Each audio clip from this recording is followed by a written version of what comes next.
Good day, and welcome to What's Happening MoCo, an authentic, unscripted podcast from your Montgomery County government.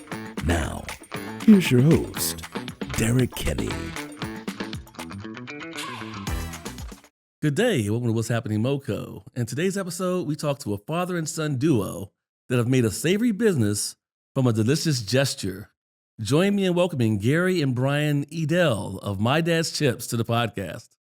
Just a few weeks ago, we were talking about an event where a great many local and some regional entrepreneurs in the food industry and hospitality industry were coming together.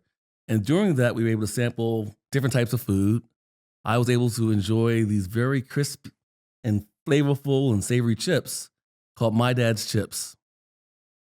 Fast forward a few weeks later, I'm at a golf tournament, and there's a table full of chips that were there. And again, they're My Dad's Chips. And I knew which flavor I liked because I tried them before, and I love the French onion. Very tasty, very tasty. And now I find out that Gary Edell is not only a great chip maker, he's also a Montgomery County resident, long-term, and a Montgomery County business owner here in Montgomery County, Maryland. Welcome to the podcast, Gary and Brian. Thank you for having us. Thank you very much for having us. We're very happy to be here. I'm glad that you guys are here today because I love to talk about good news. We don't always have a chance to talk about good news. But today is great news because when people are hearing this, it's either very close to Father's Day or Father's Day just passed, and we have a chance to honor all the great sacrifices in ways that fathers show their love for their families. And you in particular, and I don't want to spoil the story because we're going to talk about the journey from where you started to becoming MoCo's own chip, what do you call it? Chip barons or chip makers. Chip guys. There you go. So let's talk about it. This is your son Brian, Yep. all right, and Gary. So tell us a little bit about yourself, Gary. Where did you start in business, and before you were got into potato chips? So my background's commercial real estate, which is a natural, transition into the potato chip industry. Of course. I've been in commercial real estate for about 35 years. I've been mostly on the transactional side. I did work for a developer for about 15 years, and I've had my own commercial real estate brokerage company since 2011. Oh wow! All right, and here's your son Brian. And Brian, how is it that you helped to inspire your father from his traditional business or his longtime career to becoming to starting your own business in potato chips of all things? Yeah, my dad, my whole life has been a great chef, always making fantastic meals for my family. And he started making these chips back in 2009. And pretty much everywhere we took them, people would say, man, these chips, you got to sell these things. When I went to college, I went to school in Missouri. My dad would send me big care packages, huge Tupperwares of potato chips. And people would say, where'd you get them? I would say, oh, they're my dad's chips. And I studied economics, finance, and statistics and said to my dad, hey, we have a really good product here. Let's figure out how much we don't know about the potato chip business and see if we can turn this product into a commercially viable company. Turns out it's a lot that we don't know about the potato chip business. But what you didn't know then is that you could be successful. I'm not sure how long ago was that? That was about 2018, 2019 when we first had the idea of let's see what we can do. I guess if there was one aha moment, it would have been I played baseball in college. Okay. My coach was a bit of a tough love type of coach. Mm-hmm. We had a series in Louisville, Kentucky, and my dad had brought chips to the series for me to take on the bus back home. We had just gotten our butts whooped by Bellarmine University, and I was going, after a suitable amount of time to be sad on the bus, Right. I started going up and down and giving chips out to people. And I got to my coach and I said, hey, coach, do you want to try some chips? And he said, no, I don't want any chips. Go back to your seat. And I said, coach, come on, they're my dad's chips. They're really good. I guarantee he didn't say it quite like that. Not quite like that. There might have been a few choice words in there. And Four letters. Yeah, And okay. so he begrudgingly eventually takes a handful of chips.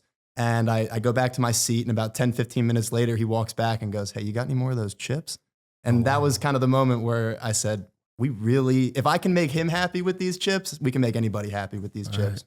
And what was the first conversation like when you got home or when you were ready to have a serious conversation with your father about going into business? What was that like, and what inspired that exact moment? Well, we started that conversation when Brian was still in school. He was Oh, really? because, Brian was taking business classes and learning all about business. And, Brian was one of the first people to really say, Dad, these chips are just different than any other potato chips. Oh, wow. And then when he got out of college and was working in healthcare finance and starting to really understand the business world a little bit better, Brian still says a lot.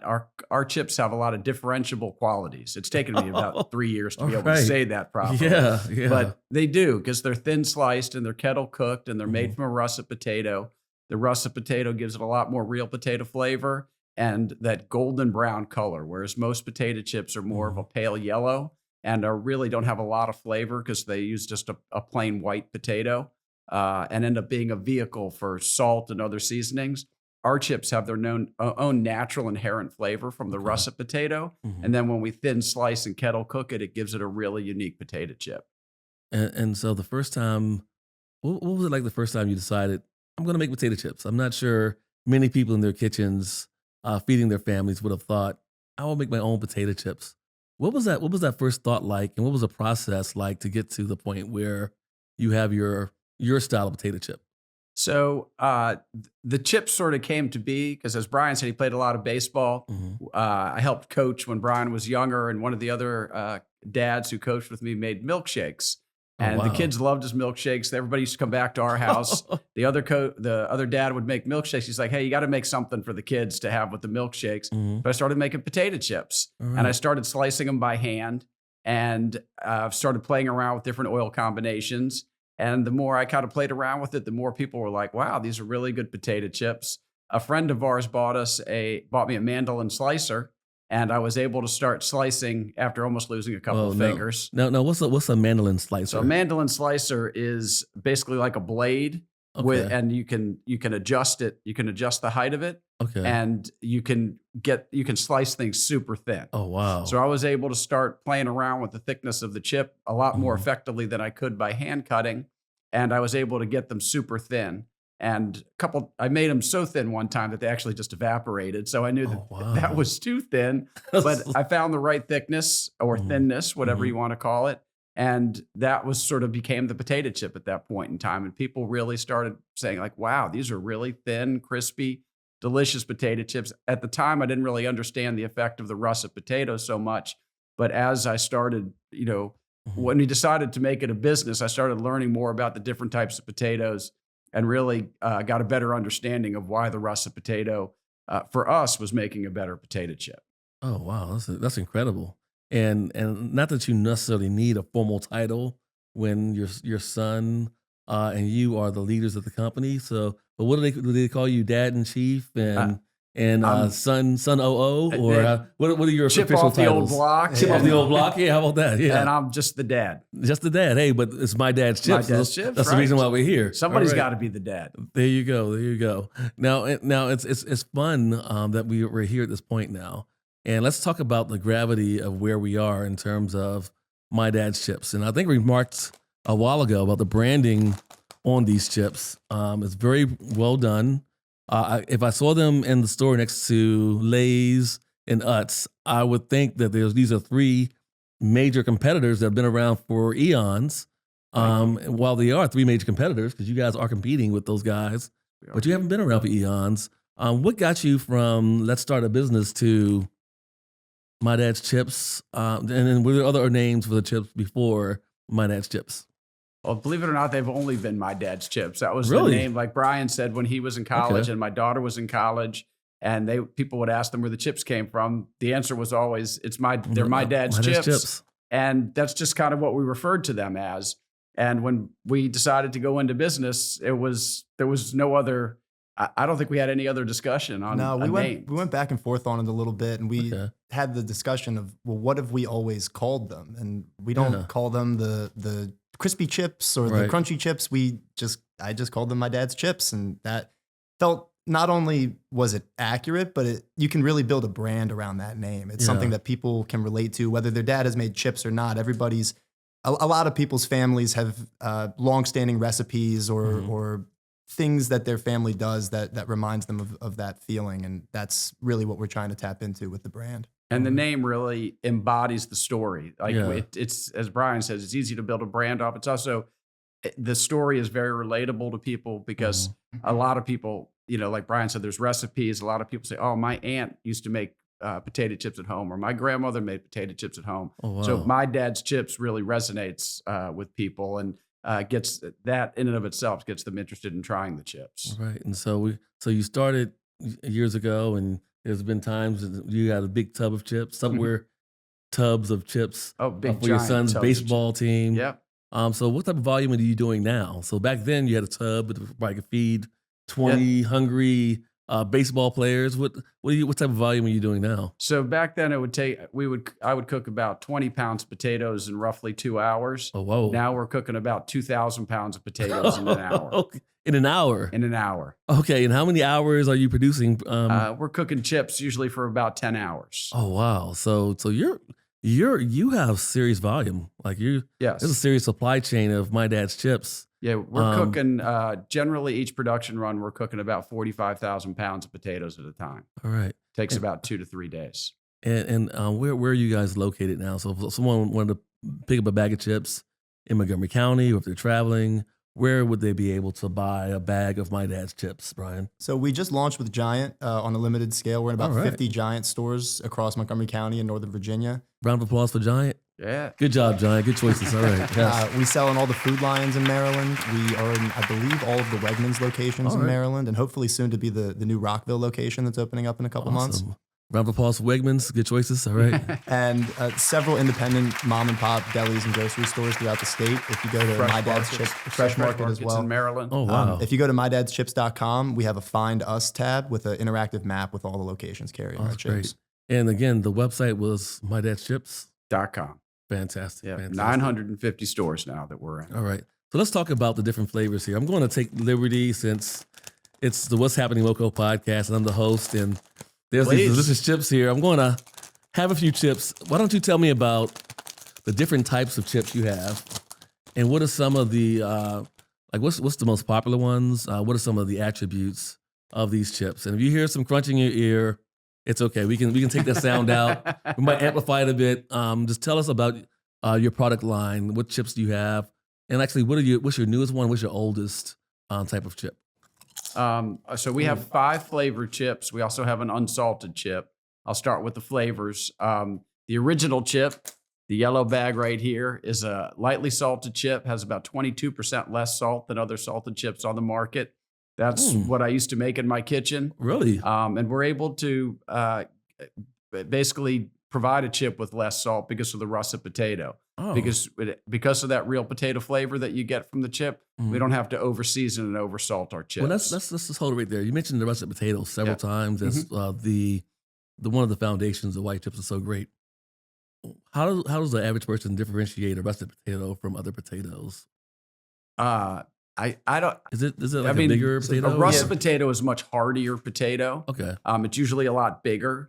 When you go to the grocery store and are buying what they put out as a baked potato and stuff, typically those are russet potatoes. Oh, nice. Okay. Usually, like in Giant, for example, they'll sell bags of a 10-pound bag of russet potatoes. The skin usually is a little bit darker, Okay. but the potato itself has a higher starch content, and that leads to a lot more flavor within the potato So it's itself. kind of heartier, more of It's a a meal much kind heartier of potato. chip. Like Yep. if you're having a meal, like a baked potato or something, then you're russet potato. Okay. Yeah, Please most continue. French fries, like McDonald's French fries, are made from russet potatoes. Oh, okay. And so that typically when you're doing stuff like that, you want to use the russet potato. All right. But it's difficult to cook because of that starch content. That starch converts to glucose when it's being stored. And typically, if you don't know what you're doing when you take the potatoes out of storage, you're basically just cooking glucose. And that's why you get dark russets or burnt potato chips when you use russets. The very first production run we ever did, we cooked 14,000 pounds of russet potatoes and burned every single chip that we made. Whoa. Your first production run as a business that has Didn't a go bottom well. line, Yeah. 14,000 pounds and thrown away. It wasn't pretty. Oh, gosh. How pretty much. I can imagine the discussion. Yeah, we brought them home, Okay. and we were like, well, maybe they're not as bad as we think. And then my wife, Brian's mom, tried them, and some other people tried them, and they were as bad as we thought they were. Oh, gosh. So, but I said to Brian, I call it the 12-hour rule. We have 12 hours to feel sorry for ourselves, and then we can either put our tail between our leg and our legs and go say, hey, well, we tried, or we can figure out what went wrong and try to figure this out. And Brian said, let's figure out what went wrong. And Brian in particular did a lot of research, but we both did a lot of research to learn about the russet potato. There's 32 varieties of russets. Only about 4 of them can actually make a potato chip. Really? Yeah. Okay. Most of them they just don't cook properly. And we learned that the hard way also. Starting to understand which potatoes we could use and which potatoes we couldn't. And then understanding how to, coming up with a process that we use to get the potatoes out of storage. That's a key part of how we cook what leads to the cooking of our chips and allows us to get a consistent golden brown color as opposed to, as I said before, something that's dark brown. Fantastic. And I interrupted you, I kind of cut you short there. You were talking about how you have 22% less salt in our in your originals. chip. And what other types of chips do you have? And of course, I have French onion here, very flavorful. Yep. You can taste the onion. It has also a smoky kind of flavor as well. Very delicious. Thank you. So French onion, it's not quite an endorsement. I can't endorse anything. I'm a government employee, but I will say shop Montgomery County. And we also have jalapeno sriracha. Oh, wow. As far as we know, we're the only jalapeno sriracha chip out there. We, you sort of get the tang of the sriracha and then a little kick from the jalapeno. So it's not like smoke out of your ears hot, but does have a nice spice to it. All right. We also have a salt and balsamic vinegar chip. That chip came about because we make a snack in our house called My Dad's Chips Nachos, where we take the original chips and we coat them with mozzarella. We melt the mozzarella, and then when it comes out of the oven, we put a little balsamic glaze on top. Oh, wow. And so I told you, he's a good chef. This sounds great. So it's a great little snack, great for like a Super Bowl party or something like that. And when we decided to do we needed like a salt and vinegar chip. We said, hey, let's try salt and balsamic vinegar. And that's been very popular for us. Wow. And this is the nuance. It's not just salt and vinegar, because there's different types of vinegar. It's balsamic vinegar. Yep. And that's made a difference for the taste buds of your audience. We like to say more flavor, less pucker. There you go. All right. And then we also have a barbecue chip, which is more of a traditional barbecue. It's not, it's got a little bit of a spice, but a little bit of sweetness to it. So it's a real nice flavor. And then we have an unsalted chip called my granddad's chip. Because my dad, who is not the dad of my dad, but just loves the unsalted chips. And he was the one who really encouraged us to bring that to market. So people who either don't like salt or are on a low salt diet, they can eat potato chips and get a very flavorful chip with my dad's or my granddad's chips. I'm looking forward to trying those, because I should be on a lower sodium. Right now, today, for this 20 minutes, I'm not on one. I'm enjoying my dad's chips. Great. And speaking of my dad's chips, you mentioned earlier that we are close to Father's Day. It's not lost on any of us now that you and your son have gone into business together. You were making him chips out of love, and he was offering your chips, not only because they're great chips, but also because he's proud of what his dad has done in terms of providing chips for the team. What type of message do you have for fathers out there that are raising young men like your son? And then what advice do you have, Brian, when it comes to asking your dad a tough question or to support an idea that you have? So we'll start off with Dad, giving advice to dads. I mean, my advice is always, be there to support your children, but also encourage them to find out what they're passionate about and pursue that passion, whether it's baseball, making potato chips. My daughter's pursuing a career in science, and whatever that is, be there to support them. It may not be something that, you might be fortunate enough for me, being a huge baseball fan, have a son who loves baseball, but your son may be or your daughter may be into something that's not your favorite activity, but make it become your favorite activity. Because the more excited you are about it, the more successful they're going to be, the more comfortable they're going to be about being themselves and reaching the best level of success that they can in their life. That's incredible. All right. Now, Brian, what do you have to say as a son?